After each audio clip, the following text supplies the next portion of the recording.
विद्वान साथियों, अगर आप हमारे परिवार के सदस्य नहीं बने हैं अभी तक और ये सेशन आप तुक्के से आपके सामने आ गया है तो बिल्कुल कोई दिक्कत नहीं है, आ गया है और आप सेशन देख भी रहे हैं और आप चाहते हैं हमेशा अप टू डेट पढ़ना, तो आप हमारे इस परिवार के सदस्य बन जाइए। सब्सक्राइब बटन पर क्लिक करके ऑल नोटिफिकेशन को जो है सेलेक्ट कर लीजिए।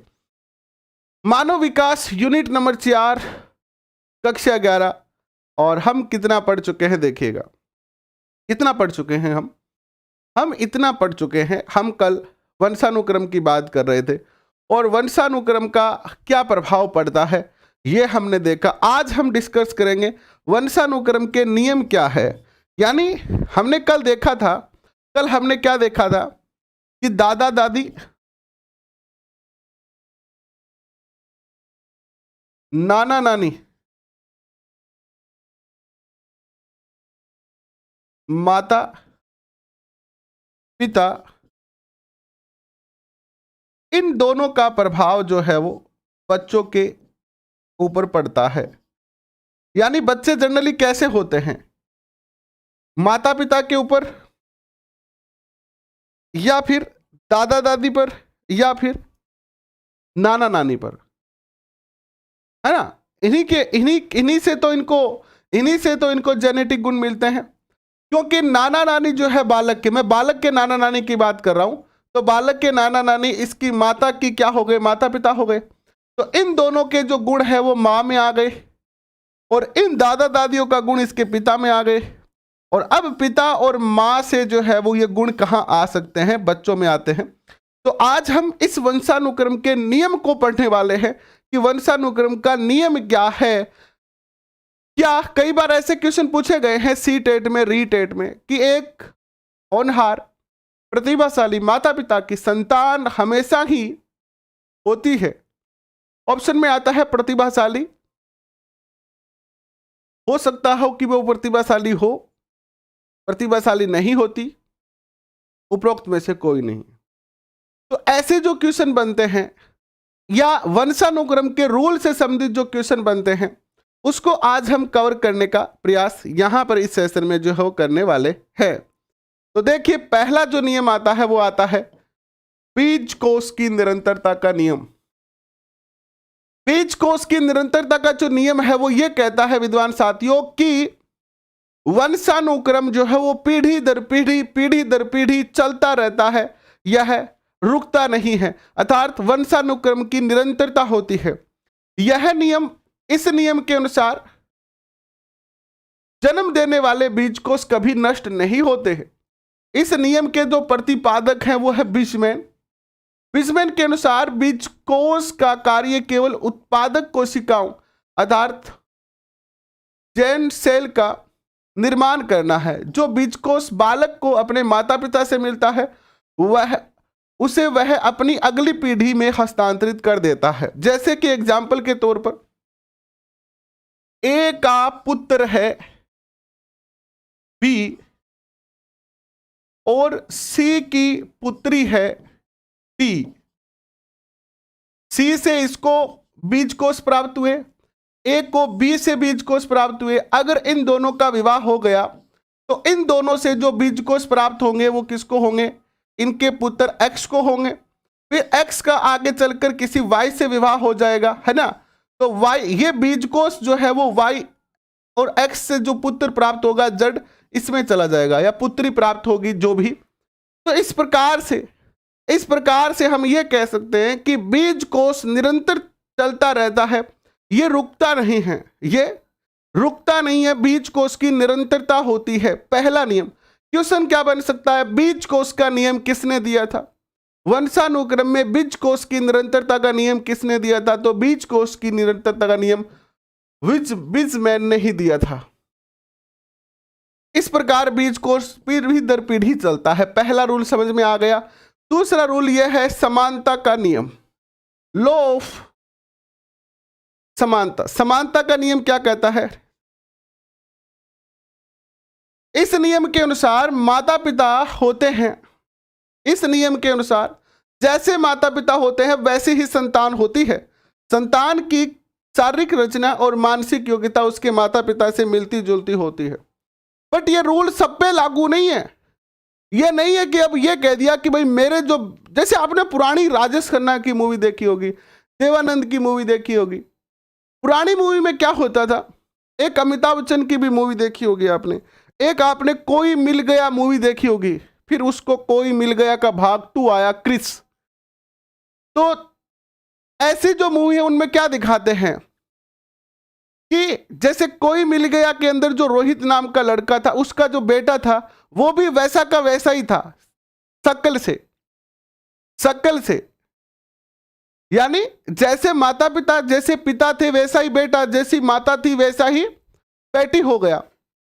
तो ऐसा हो सकता है, असंभव नहीं है ये, लेकिन ये रूल जो है वंशानुक्रम के सब पे लागू नहीं होते। हो सकता है कि कुछ माता पिता की संतान उनके जैसी की जैसी हो जाए, तो ये समानता का नियम है। यानी माता पिता के गुण जैसे हैं वैसे के वैसे बच्चों में स्थानांतरित हो सकते हैं। तो ऐसा अगर क्वेश्चन पूछा जाए आपसे कि एक प्रतिभाशाली माता पिता के बच्चे प्रतिभाशाली हो सकते हैं, तो आप कहोगे कि हाँ हो सकते हैं, यस। जैसे क्वेश्चन की भाषा समझना कि एक प्रतिभाशाली माता पिता की संतान प्रतिभाशाली हो सकती है, यस पहला ऑप्शन, नो तीसरा उपरोक्त दोनों, और तीसरा उपरोक्त में से कोई नहीं, और चौथा उपरोक्त सभी। हालांकि थोड़े ऑप्शन उल्टे पुल्टे बना दिए, लेकिन मुख्य ऑप्शन है यस या नो। तो अगर क्वेश्चन ऐसा पूछ रहा है कि एक प्रतिभाशाली माता पिता की संतान भी प्रतिभाशाली हो सकती है, तो यस कहेंगे आप। अगर क्वेश्चन ऐसा हो कि प्रतिभाशाली माता पिता की संतान हमेशा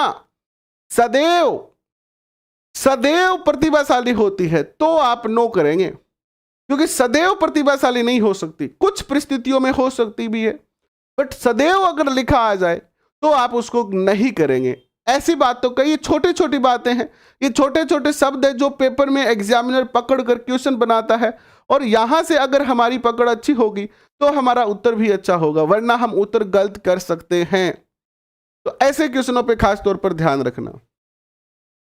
नेक्स्ट जो रूल है वो यह है आपका विभिन्नता का नियम। जैसे समानता का नियम था कि प्रतिभाशाली माता पिता की संतान प्रतिभाशाली हो सकती है, वैसे ही विभिन्नता का नियम भी है। यह कहता है कि जैसे माता पिता है उसके ठीक विपरीत बच्चे हो सकते हैं। जैसे माता पिता प्रतिभाशाली हैं, जैसे माता पिता प्रतिभाशाली हैं, पिता आईएएस है, माँ जो है वो आरएस है, और बेटा बुद्धू निकल जाता है, बिल्कुल ही आईक्यू लेवल कम, ऐसा भी हो सकता है। बिल्कुल प्रैक्टिकली देखिएगा, इस नियम के अनुसार बालक अपने माता पिता के बिल्कुल समान न होकर कुछ भिन्न होता है। इस प्रकार एक माता पिता के बालक दूसरे में समानता रखते हुए भी बुद्धि, रंग व स्वभाव से एक दूसरे से भिन्न होते हैं। भिन्नता का नियम जो है डार्विन और लेकमार्क ने दिया था, और इन्होंने प्रयोग किया, और प्रयोग से स्पष्ट भी किया। भिन्नता के मुख्य कारण उत्परिवर्तन तथा प्राकृतिक चयन बताए, जिनके द्वारा वंशक्रमीय विशेषताओं में का उन्नयन होता है। यानी माता पिता से ठीक विपरीत गुण भी आ सकते हैं बच्चों में। चौथा जो नियम आता है वो आता है प्रत्यागमन का नियम।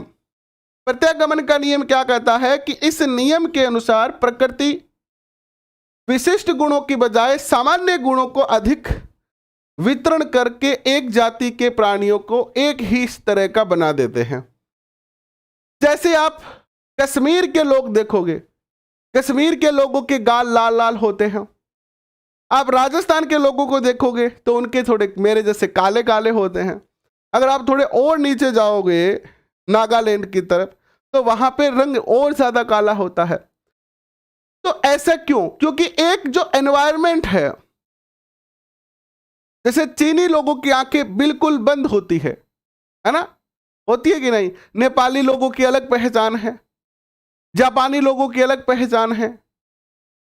तो एक विशेष एनवायरनमेंट के लोगों की जो है वो एक जैसी विशेषता भी क्रिएट हो सकती है। ये प्रत्यागमन का नियम क्या कहता है कि इस नियम के अनुसार प्रकृति विशिष्ट गुणों की बजाय आपके विशिष्ट गुण और सामान्य नियम, सामान्य गुण, यानी वंशानुक्रम में आपके जो सामान्य गुण हैं वो ही अगली पीढ़ी में स्थानांतरित होते हैं। जैसे कि मैं एक अच्छा संगीतकार हूं, जैसे कि मैं एक अच्छा जो संगीतकार हूं, गीत अच्छे गाता हूं, अच्छे गीतों की धुन बनाता हूं, ये मेरा विशिष्ट गुण है। तो ये विशिष्ट गुण अगली पीढ़ी में स्थानांतरित नहीं होगा। जो सामान्य गुण है वो अगली पीढ़ी में स्थानांतरित हो जाते हैं। कभी अगर आपके सर में दर्द हुआ हो, कभी अगर आपके बीपी हुआ हो, कभी अगर आपके शुगर की ऐसे संभावना लगी आपको और आप डॉक्टर के पास गए शुगर चेक कराने के लिए, तो डॉक्टर सबसे पहले आपसे क्या पूछेगा? डॉक्टर सबसे पहले ये पूछेगा कि आपके परिवार में किसी को शुगर है क्या, आपके परिवार में किसी को इस प्रकार की बीमारी है क्या। वो क्यों पूछता है? ताकि वो देख सके कि कोई आनुवांशिक बीमारी तो नहीं है कहीं, क्योंकि ये आनुवांशिक बीमारियां एक पीढ़ी से दूसरी पीढ़ी में क्या होती जाती है? स्थानांतरित होती जाती है, ट्रांसफर होती जाती है। ठीक है, ठीक है। देखिए नेक्स्ट क्वेश्चन देखिए। प्रयास करती है। इस नियम के अनुसार बालक अपने माता पिता के विशिष्ट गुणों की बजाय सामान्य गुणों को ग्रहण करता है। अर्जित गुणों के स्थानांतरण का नियम। अर्जित गुणों का, अब लेमार्क जो था उसने एक ये थ्योरी दी थी, लेकिन इसको स्वीकार नहीं किया गया। आपने कक्षा शायद 6वीं या 7वीं या 8वीं में एक थ्योरी पढ़ी है कि जिराफ जो था, giraffe, you know about giraffe, जिसकी लंबी लंबी गर्दन होती है ऐसे। तो जिराफ जो था वो हमेशा से लंबी गर्दन वाला नहीं था, पहले वो सामान्य पशु की तरह छोटी उसकी गर्दन थी। लेकिन लेमार्क ने थ्योरी दी कि जिराफ जो था वो पहले नीचे की घास खाता था, नीचे की घास खाता था, तो उसकी गर्दन ठीक थी, नीचे कोई दिक्कत नहीं थी, सामान्य विकसित हो रही थी। फिर धीरे धीरे नीचे की जो घास है वो समाप्त हो गई, यानी जिराफ के लिए खाने के जो है वो दिक्कतें आने लगी। जब जिराफ के खाने की दिक्कत आने लगी तो जिराफ धीरे धीरे पेड़ पौधों को खाने लगा और उसको अपनी गर्दन ऊपर करने लग गया, पेड़ पौधे नीचे के खा लिए। अब लेमार्क ने किस तरीके से ये थ्योरी बनाई वो थोड़ा समझने का प्रयास करना, क्योंकि इसके कोई हाथ पैर नहीं है इसलिए इसको अस्वीकार कर दिया।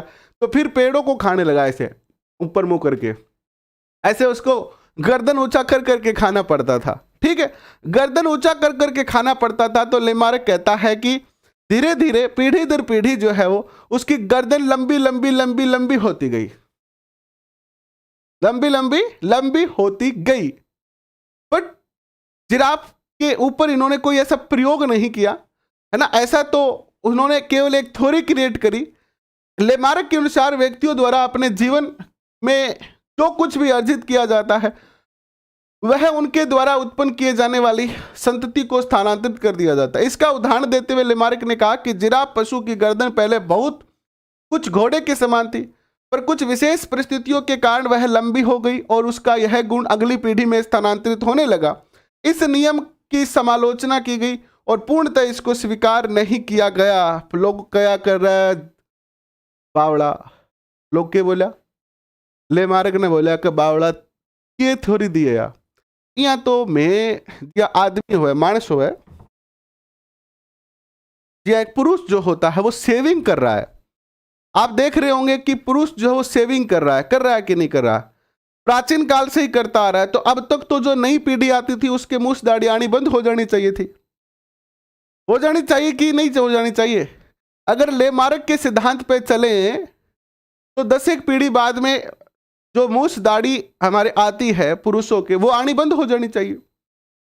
लेकिन ऐसा तो नहीं हुआ, तो इस थ्योरी को जो स्वीकार नहीं किया गया। गीता देवी जी कोई बात नहीं, लेट हो गए हैं।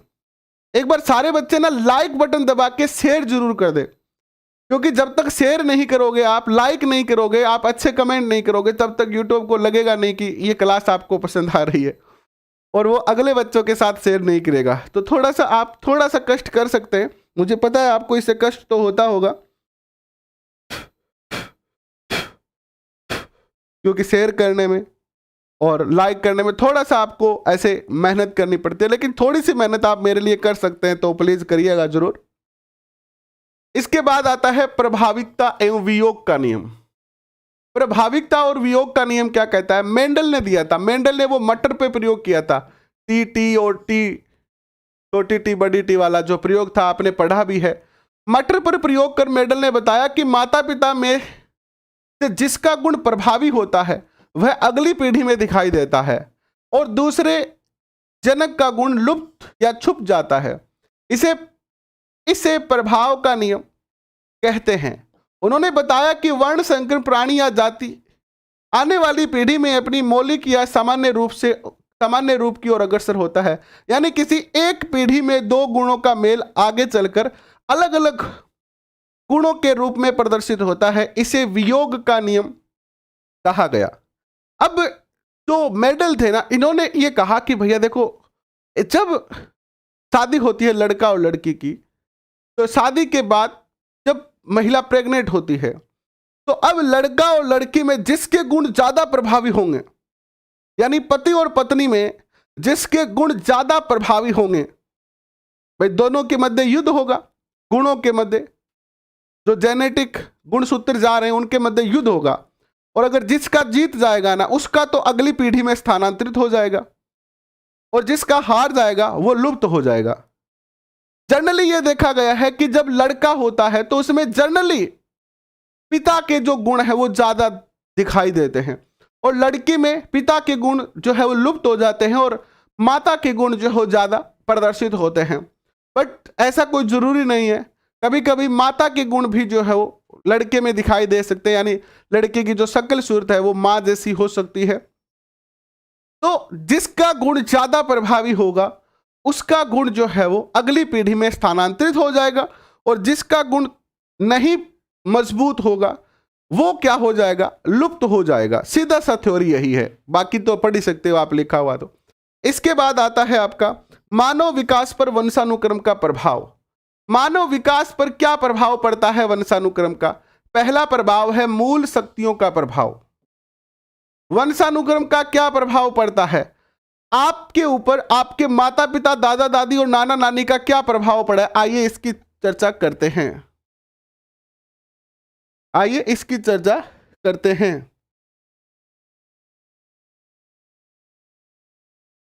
जी, नीतू जी कह रहे हैं कि मेरी जो लड़की है उसका जो शक्ल है वो इनके जो पति है, यानी लड़की इनकी जो बच्ची है उनके पिता पे गई है। तो बिल्कुल ऐसा हो सकता है, जिसके गुण ज्यादा प्रभावी होंगे उसी के गुण आपको अगली पीढ़ी में प्रदर्शित होंगे। अब चर्चा हमने की, किनकी चर्चा की? वंशानुक्रम के रूल की चर्चा की। अब देखते हैं कि वंशानुक्रम आपको कौन कौन सी शक्तियों को प्रभावित करता है। तो पहला है मूल शक्ति। बालक की मूल शक्तियां इनके वंशानुक्रम पर निर्भर करती है, यह मत थार्नडाइक ने दिया।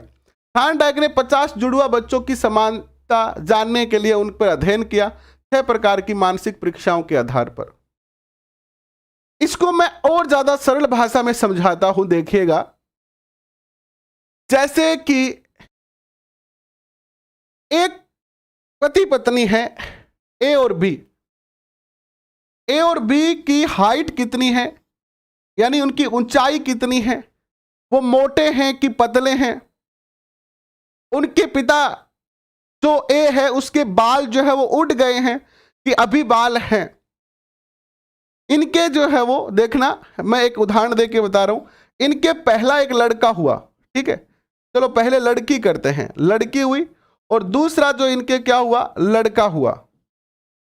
अब देखिए हम जो है, अब लड़की जो है वो कितनी हाइट खींचेगी, यानी लड़की की हाइट क्या होगी, उसका रंग कैसा होगा, उसका स्वभाव कैसा होगा, ये सारा का सारा लगभग इसकी मां पे डिपेंड करेगा। यानी मां को देखकर जो है हम ये बता सकते हैं कि लड़की का स्वभाव कैसा है। पुराने जमाने में जब ऐसे शादी विवाह होते थे, जनरली बच्चों को नहीं देखा जाता था, उनके माता पिता से ही बात करके रिश्ता तय कर देता था कि जिसके माता पिता इतने संस्कारी हैं, जिसके माता पिता इतने संस्कारी और अच्छे हैं, उनकी संतान भी अच्छी होगी। और इसी प्रकार अगर लड़का देखना है, लड़के का स्वभाव जानना है कि लड़का मोटा होगा कि ठिगनू होगा, ऐसे इतना ही दिखेगा, फिर वो देखना इतना दिखेगा, या फिर वो बहुत ज्यादा लंबा होगा, या उसके बाल उड़ जाएंगे, उसको शुगर हो सकती है बाद में बड़ा होकर, बीपी हो सकता है, ये सब कौन तय करेगा? यानी इन सारे गुणों के ऊपर, इन सारे गुणों के बारे में हमें कैसा पता चल सकता है? इसके पिता का अध्ययन कर लीजिए आप। अगर पिता के बाल उड़ गए हैं, यानी पिताजी के टकला हो गया है, तो बहुत ज्यादा चांस है, जैसे पिताजी का 40 साल के बाद बाल उड़ गए, तो लड़का भी लगभग जब 35-40 साल के करीब होगा तो उसके भी बाल उड़ेंगे। अगर पिताजी मोटे हैं, लगभग 35-40 साल के पिता अगर मोटे हैं तो बच्चे भी मोटे होंगे। जिनकी प्रतिमा इतनी सुंदर, वो कितनी सुंदर होगी। बहुत अच्छे घनश्याम जी ने एक ही लाइन में पूरी की पूरी कहानी जो है कह दी है। वेरी गुड घनश्याम जी, बहुत अच्छे घनश्याम जी, छा गए भाई। सलूट घनश्याम जी को, बहुत अच्छे से। अब देखिए नेक्स्ट, ये तो समझ में आ गया, श्याम जी की बात से ये मामला ही समझ में आ गया सबको कि जिसकी प्रतिमा इतनी सुंदर, वो कितनी सुंदर होगी। वाह भाई वाह, छा गए। अब दूसरा देखिए, शारीरिक लक्षणों पर प्रभाव। कोल्सपिरियसन ने के अनुसार माता पिता की लंबाई अधिक तो बालकों की लंबाई अधिक होती है, और यदि माता पिता की लंबाई कम तो बालकों की लंबाई कम होती है। इसी को उल्टा करके इन्होंने बताया है। तीसरा, बुद्धि का प्रभाव। बुद्धि, अगर माता पिता की, गॉर्डनर ने कहा कि तीव्र बुद्धि वाले माता पिता की संतान तीव्र बुद्धि और मंद बुद्धि माता पिता की संतान मंद बुद्धि होती है। अनेक परिवारों का इतिहास बुद्धि पर वंशानुक्रम के इस प्रभाव को दर्शाता है। देखो यहां पर होती है लिखा है, ना कि होती ही है।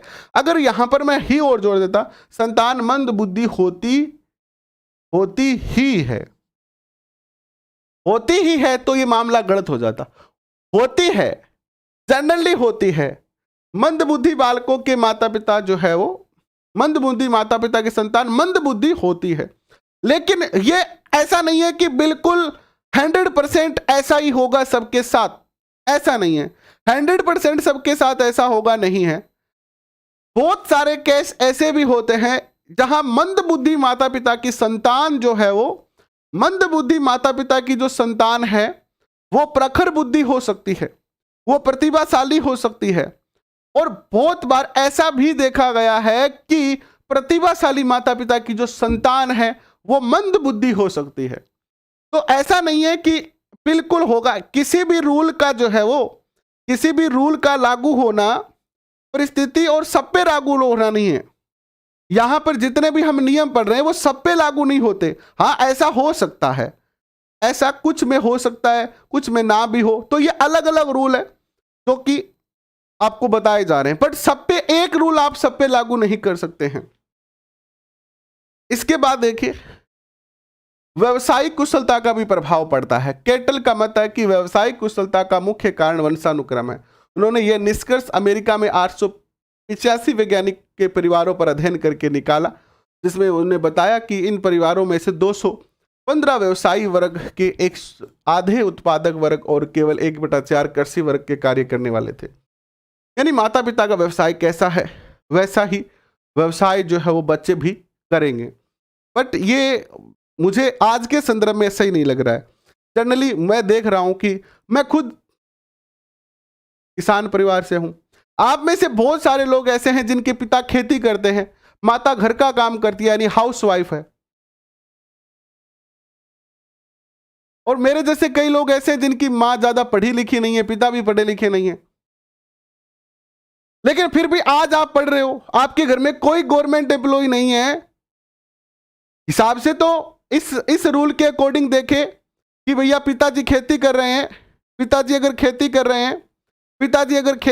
हैं तो बच्चे को भी खेती करनी चाहिए। लेकिन बच्चा तो अध्यापक बनने जा रहा है। तो ये रूल जो है वो, चलो उस संदर्भ में उन्होंने कैसा प्रयोग किया हम मान सकते हैं, लेकिन इतना है कि व्यावसायिक कुशलता आ सकती है बच्चे में। जैसे पिताजी बहुत चतुर हैं, बुद्धिमान हैं और वो अच्छी खेती करते हैं, तो उस वक्त बच्चा खेती ना करे चाहे, बट उसमें वो चतुराई और कुशलता आ सकती है ना।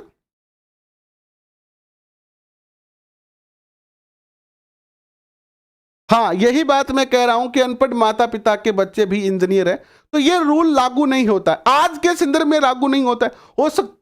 हो सकता है कि ये जो प्रयोग किए थे ये तो काफी पुराने प्रयोग थे, है ना, 1900 के करीब के प्रयोग थे, तो उस संदर्भ में अब जिन लोगों पे प्रयोग किया उनके संदर्भ में हो सकता है, पर आज के संदर्भ में हम नहीं कह सकते हैं। और मानव विकास पर वातावरण का प्रभाव क्या पड़ता है? अब तक जो हमने पढ़ा वो वंशानुक्रम का पढ़ा कि वंशानुक्रम का क्या प्रभाव पड़ता है। आइए अब ये देखते हैं कि आपके विकास पर वातावरण जो है वो कितना प्रभावित करता है। पहला प्रभाव है शारीरिक विकास पर प्रभाव। फ्रेंच बोन्स के अनुसार विभिन्न प्रजातियों के शारीरिक अंतर का कारण वंशानुक्रम होकर न होकर वातावरण है। विभिन्न जो प्रजातियां हैं, जैसे अफ्रीका के लोग, भारत के लोग, इंग्लैंड के लोग, अमेरिका के लोग, चाइना के लोग, जापान के लोग, और भारत में ही राजस्थान के लोग, हरियाणा के लोग, यूपी एमपी के लोग, बिहार के लोग, जम्मू कश्मीर के लोग, लद्दाख के लोग, नीचे जो हो कर्नाटक के लोग, केरल के लोग, इन सब में कितना सारा अंतर है। और ये सारा अंतर वंशानुक्रम के कारण तो है ही है, बट इसमें वंशानुक्रम के साथ साथ वातावरण का बड़ा बेहतरीन रोल है। जम्मू कश्मीर में अच्छी खासी ठंड होती है, लद्दाख में ठंड होती है, तो वहां के लोग गोरे गोरे सुंदर सुंदर होते हैं। नीचे केरल में जाते हैं तो वहां का एनवायरनमेंट ऐसा है कि वहां के लोग थोड़े पक्के रंग के होते हैं। मैं पक्के रंग का अर्थ ये नहीं कह रहा हूं कि वो काले होते हैं, काले रंग, काला और गोला ईश्वर ने दो ही बनाए हैं। भगवान कृष्ण जी का भी रंग काला था, वो हमेशा पूछते थे माँ से, है ना, पूछते थे कि नहीं पूछते थे, है ना, कि राधा क्यों गोरी मैं क्यों काला, क्योंकि राधा उसको चिढ़ाती थी कारा कारा कहकर। तो कृष्ण जी हमेशा अपनी माँ से पूछते थे, तो माँ उसको बड़ा मीठा मीठा जवाब देती थी, है ना, और बड़ा उसको समझाती थी, और फिर वो समझ जाते थे। फिर वो फिर से ऐसे सीना चौड़ा करके जाते राधा के सामने और अन्य गोपियों के सामने कि मैं काला इसलिए हूं। फिर वो गोपियां उसको फिर छोड़ देती, रतन तेरी माँ बुढ़ा के भेजिए, तो एकदम कालो है, कोयला के सागे शर्त लगा के जन्मे हुए तो, है ना। वो फिर छेड़ती, फिर वो कृष्ण जी रोते रोते माँ के पास आते, फिर माँ उनको बुलाती कि बेटा तू कालो को नहीं, तू श्याम रंग है, राधा दिन में जन्म लियो, तू रात में जन्म लियो। ऐसे होता है। आगे बढ़ते हैं। शारीरिक विकास का प्रभाव मानसिक विकास पर भी प्रभाव पड़ता है। गॉर्डन का मत है कि उचित सामाजिक और सांस्कृतिक वातावरण न मिलने के कारण मानसिक विकास की गति धीमी हो सकती है। एक माता पिता के एक बच्चा जन्म लिया, माता पिता प्रतिभाशाली थे और बच्चा भी प्रतिभाशाली जन्म लेता है। मान लीजिए जो एक बच्चा ए है, जन्म जब लिया था उसने, तो इसकी 140 के करीब बुद्धि लब्धि थी और इसके माता पिता भी प्रतिभाशाली थे। बट जन्म के बाद ये जो बालक है उसको एनवायरनमेंट कैसा मिलता है कि गवर्नमेंट स्कूल में इसको पढ़ाया गया, और इसके जो दोस्त बने वो भी कैसे बने, थोड़े से अनैतिक प्रकृति के बने, शराबी, मांसाहारी, मांसाहारी तो नहीं कहूँगा, इसको काट देते हैं, शराबी, आवारा, स्कूल न जाने वाले, जुआ खेलने वाले, गलत संगत में पढ़ने वाले, आवारागर्दी करने वाले।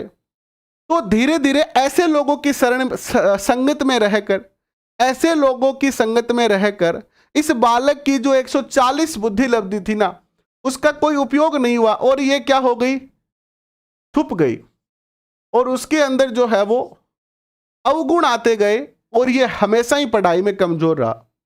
तो मैं ये इसको एक और उदाहरण के तरीके से भी हम समझ सकते हैं, जो अक्सर मैं आपको देता ही रहा हूं, कि गार्डन से हम 2 पौधे लेके आए, गार्डन से हम 2 छोटे छोटे पौधे लेके आए, ए और बी, दोनों की क्वालिटी और गुणवत्ता एक जैसी है, एक जैसी है। ए को हमने पानी नहीं दिया और रूम के अंदर रख दिया, जिसके कारण इसको धूप भी नहीं मिली। बी को हमने समय पर पानी, समय पर धूप दी, समय पर इसमें खाद डाल दी, तो इसका विकास तो अच्छा हो जाएगा, और ये क्या हो जाएगा, मुरझा जाएगा और समाप्त भी हो जाएगा। ये उदाहरण बिल्कुल करेक्ट बैठता है। एनवायरनमेंट का बहुत बड़ा फर्क पड़ता है आपके मानसिक विकास में और शारीरिक विकास में। ठीक है, ठीक है, ठीक है। अपने मारवाड़ी में कहावत भी है घनश्याम जी कि संगत से शायर तिरे और लो अलग काट। संगत से शायर तिरे लो अलग काट। और एक और भी कहावत है कोई कालिए कन बैठा, है ना। हालांकि काले गोरे का मैं कोई समर्थक नहीं हूं, भेदभाव नहीं कर रहा हूं, लेकिन एक एग्जाम्पल बताता हूं जो राजस्थान में कहावतें हैं ऐसी कि कालिए कन बैठा कालो रंग तो कौन आवे पर बुद्धि आ जा। मेन क्या है यहां पर कि अगर हमारी संगत गलत है तो हमारी प्रकृति वैसी ही हो जाएगी जैसे लोगों के साथ हम रह रहे हैं। आप जैसे अध्यापक की तैयारी कर रहे हैं तो आप ऐसे लोगों के साथ रह रहे हैं जो खुद अध्यापक की तैयारी कर रहे हैं। जैसे आप फर्स्ट ग्रेड की, सेकंड ग्रेड की, रीट की तैयारी करने वाले लोगों के साथ बैठते हैं, उठते हैं, उनसे चर्चा करते हैं तो आपकी बुद्धि का विकास होगा।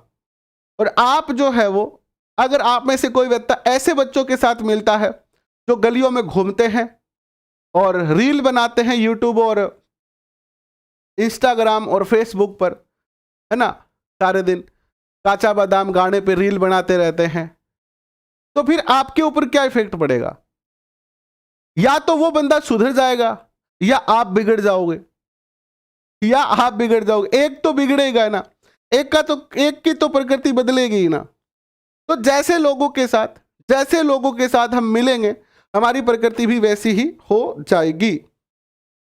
मनोविश्लेषणात्मक सिद्धांत देखिए, यह बहुत ही बेहतरीन सिद्धांत है, सिगमंड फ्राइड ने दिया था, आप सब जानते हैं।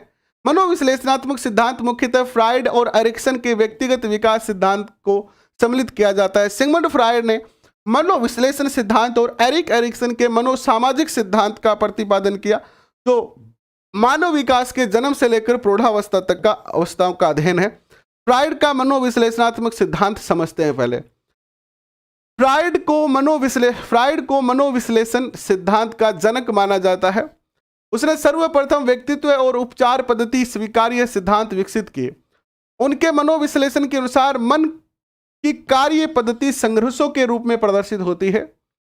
फ्राइड के मनोलैंगिक विकास के सिद्धांत को समझने से पूर्व उसके द्वारा किए गए कुछ मुख्य संप्रत्तियों को समझना है। फ्राइड ने मानसिक स्तर, लेवल ऑफ मेंटल लाइफ और प्रवृत्तियां, रक्षा युक्तियां, व्यक्तित्व घटकों और मनोलैंगिक विकास की अवस्थाओं को बताया। यानी ये जो सिगमंड फ्राइड था ये एक पागल लोगों का डॉक्टर था। सीधा सीधा मामला मैं बताता हूं, सिगमंड फ्राइड जो था वो पागल लोगों का डॉक्टर था और ये पागलों के हॉस्पिटल में काम करता था, डॉक्टर था ये। अब ये पागलों पर प्रयोग करता था, ठीक है। तो पागलों के मन को समझने के लिए ये हमेशा प्रयोग करता रहता था और वहीं से ये सिद्धांत जो है वो निकल के आया है। मानसिक स्तर देखिए इन्होंने कौन कौन से बताए हैं। Level of mental as, fried ने मन के चेतन, पूर्व चेतन यानी प्राक चेतन और अचेतन स्तर बताए, और व्यक्तित्व के विचार और भावनाओं की जागरूकता की मात्रा पर आधारित होते हैं। चेतन स्तर, इसको मैं ऐसे समझाता हूं आपको कि जो फ्राइड था ना, फ्राइड ने क्या किया, फ्राइड ने जो है वो आपनो जो मन हुआ है, क्या हुआ है, मन हुआ है ना, मन जानो थे, मेरा मन क्यों तुम्हें चाहे, ऐसे बहुत सारे गीत सुने होंगे आपने। मैं तो मेरी मन मर्जी करती हूं, ऐसा भी बचपन में कहा होगा आपने। तो इसने कहा कि ये जो मन होता है ना, मन, हालांकि मनोविज्ञान में मन का अर्थ क्या होता है, मस्तिष्क होता है। मनोविज्ञान में मन का अर्थ होता है मस्तिष्क। तो इसने मन की 3 अवस्था बताई, मन की अवस्था बताई इसने। कितनी अवस्था बताई, मन या मस्तिष्क। मनोविज्ञान में मन का अर्थ मस्तिष्क से होता है कि एक तो होता है चेतन, एक तो होता है चेतन मन, इसे चेतन अवस्था भी कहते हैं। एक होता है अर्ध चेतन, अर्ध चेतन मन, ये दूसरी अवस्था है मन की। और एक होता है अचेतन मन,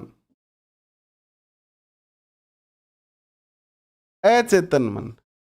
और ये तीनों जो अवस्थाएं हैं मन की, ये तीनों जो मन की अवस्थाएं हैं, ये मानव के व्यक्तित्व को बहुत ज्यादा प्रभावित करती है। जितने भी सही काम होते हैं, जितने भी सही काम होते हैं, यानी जो आप जितने भी नैतिक कार्य करते हैं, हम जो सत्य के कार्य करते हैं, वो सारे के सारे चेतन मन में करते हैं हम। सही कार्य, मैं साधारण भाषा में समझा रहा हूं। सही कार्य का अर्थ क्या है? जितने भी नैतिक कार्य हैं, सत्य पर आधारित कार्य हैं। जैसे मान लीजिए एक एलडीसी है और उसके सामने एक ऑफर आया कि मेरा जो है तुम ये काम कर दो, मैं तुम्हें 1000 रुपये रिश्वत दूंगा। तो अगर वो एलडीसी मना कर रहा है कि नहीं मैं रिश्वत नहीं लूंगा, मैं तुम्हारा काम कर दूंगा, समय आएगा तब, बट मैं रिश्वत नहीं लूंगा, तो ये चेतन मन का कार्य है। किसका कार्य है? ये चेतन मन का कार्य है। ठीक है, चेतन मन का कार्य है कि उसने मना कर दिया। अच्छा, मना कर दिया उसने। इसके बाद देखिएगा दूसरा जो अवस्था है वो है अर्धचेतन। ये तो ना तो ये क्या है, ना तो चेतन अवस्था में होता है व्यक्ति, चेतन प्लस अचेतन के मध्य की अवस्था है, मध्य की अवस्था है। अक्सर कई बार आप पढ़ते हैं, पढ़ रहे हैं, नोट कर रहे हैं, लिख रहे हैं, और बीच में आपके व्हाट्सएप का टन बज गया, टन। तो आपने देखा कि व्हाट्सएप पर क्या आया है और पेन आपने नीचे रख दिया। अब व्हाट्सएप को बंद करके आप दोबारा पढ़ने का प्रयास करते हैं कि चलो व्हाट्सएप पे अपडेट देख लिया, अब पढ़ते हैं। फिर आप ये भूल जाते हैं कि मैंने पेन कहाँ रखा था, और आप ये किताबें खिंडा दी, सारा बेड बूड सब कुछ ढूंढ लिया, लेकिन पेन आपको नहीं मिल रहा है। फिर आपने ऐसे गुस्से में आके ऐसे सर पकड़ लिया कि यार बार पेन हठी पड़ो, किन्ने गए और यहाँ करियो जो काना में पेन टंग रहे था। पेन कहाँ पे था? कान पे था। यानी काख में छोरो, गांव में ढिंढोरो।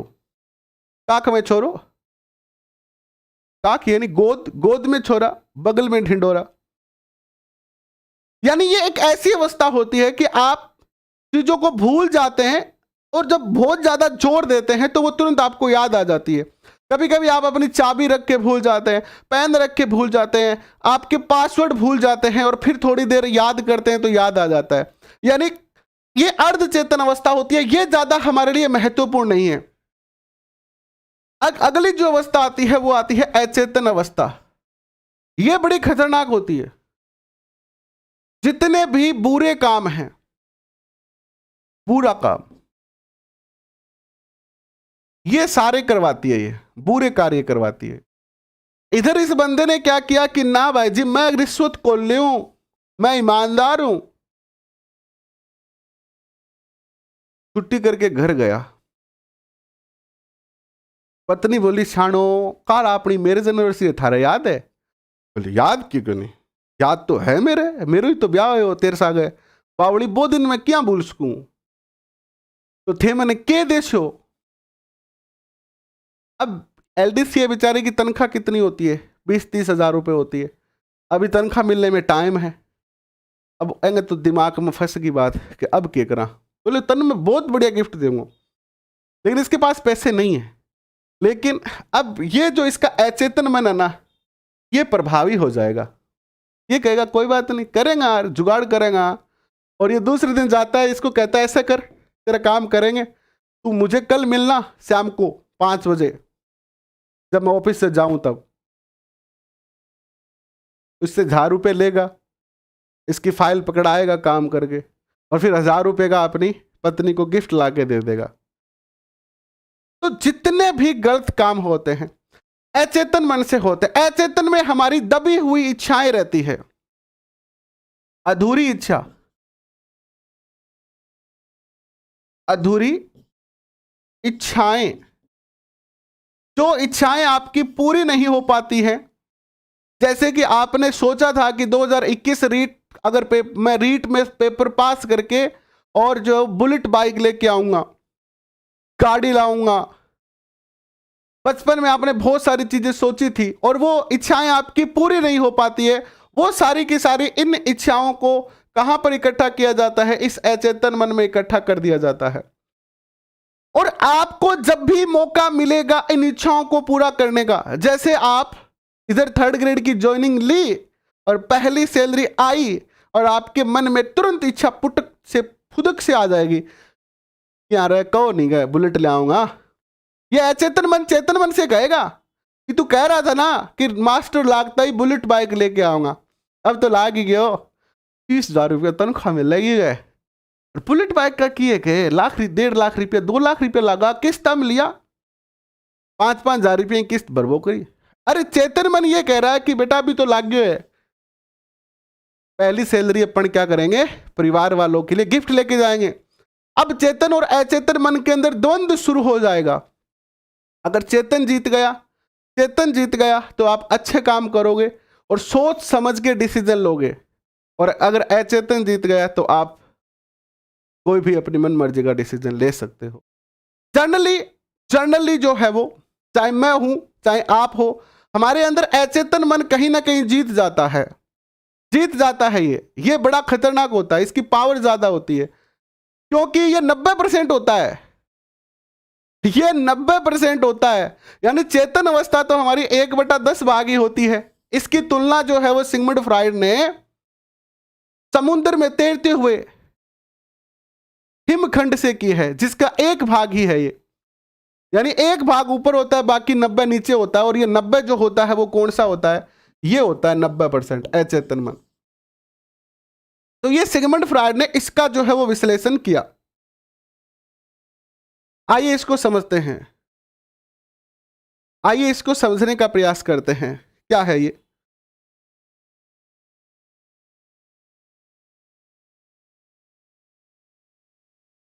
चेतन स्तर में व्यक्ति वह सब कुछ सम्मिलित है जिसमें प्रति वह जागरूक है, जैसे कि संवेदनाएं, प्रत्यक्षीकरण, यादें, भावनाएं, कल्पनाएं, जिनके प्रति वर्तमान में वह जागरूक है। चेतना की मनोविश्लेषण में बहुत कम भूमिका होती है, यानी आपकी चेतन अवस्था की जो है वो बहुत कम ही भूमिका है आपके व्यक्तित्व में। आपके व्यक्तित्व में चेतन अवस्था की भूमिका सबसे कम है, ठीक है। इसके बाद देखिएगा पूर्व चेतन अवस्था, इसको अर्ध चेतन भी कहते हैं। अर्ध चेतन अवस्था ये क्या कहती है, अर्ध चेतन अवस्था चेतना और अचेतन को जोड़ती है, जो चेतना के नीचे होती है और जिसमें वे सब विचार और संवेदनाएं होती है जिनके प्रति हम अभी जागरूक नहीं है, परंतु जिन्हें आसानी से चेतन में लाया जा सकता है। अतः इन विचारों और भावनाओं को चाहने पर याद किया जा सकता है। जैसे कि आप जब बीएड कर रहे थे तब आप कॉलेज में क्या करते थे, किसको आप प्यार करते थे, किससे आपका झगड़ा चलता था, कौन सा लड़का आपको पसंद था, कौन सी लड़की आपको पसंद थी, कौन से टीचर से आप बहुत ज्यादा डरते थे और कौन सा टीचर आपका सबसे फेवरेट था। इसी प्रकार आप 5वीं कक्षा में पढ़ते थे तब आपको कौन सबसे ज्यादा पसंद था, कौन से टीचर पसंद थे, कौन सा स्कूल पसंद था। ये जो चीजें हैं वो सारी अचेतन में हैं। आप चाहें तो इनको कभी भी ऐसे चुटकियों में याद कर सकते हैं, कर सकते हैं ना, कर सकते हैं। तो चेतन और अर्धचेतन की बीच की अवस्था होती है जो पूर्णतः चेतन नहीं होती है। जब चाहे तब याद कर सकते हैं और ना चाहे तो कोई बात नहीं, पढ़िए, ठीक है। जैसे कल मैंने क्या किया, इसे चेतन में लाया जा सकता है। मन का सबसे बड़ा और महत्वपूर्ण स्तर अचेतन होता है। सबसे महत्वपूर्ण कौन सा होता है, अचेतन। हमारी सभी दमित विचार, अनुभव और भावनाएं होती है। अचेतन की तुलना हम उस हिमखंड से कर सकते हैं जिसका पानी के बाहर का भाग चेतन और पानी के अंदर का भाग जो है वो क्या है, अचेतन को दर्शाता है। फ्राइड के अनुसार यह अचेतन हमारे व्यवहार और अनुभव को लगातार प्रभावित करता है, जिसके प्रभाव के बारे में हम जानते भी नहीं हैं। अब मनोवृत्तियों की कल हम चर्चा करेंगे, क्योंकि एक साथ करेंगे तो फिर मजा नहीं आएगा। कल ये टॉपिक कंप्लीट हो जाएगा आपका। थोड़ा बड़ा टॉपिक है और अच्छा टॉपिक है और बहुत क्वेश्चन आते हैं इससे, पेपर में इससे बहुत सारे क्वेश्चन आते हैं। यानी पेपर में आप 4 टॉपिक अच्छे से तैयार कर लेते हो रीट के अंदर, चाहे L1 हो L2 हो, तो ऑलमोस्ट क्वेश्चन वहीं से आते हैं। एक बाल विकास या मानव विकास कह लीजिए, बाल विकास और व्यक्तित्व, बुद्धि और कौन सा रह गया, बाल विकास, व्यक्तित्व, बुद्धि, एनसीएफ, और बस इन्हीं टॉपिकों से ज्यादातर क्वेश्चन आते हैं।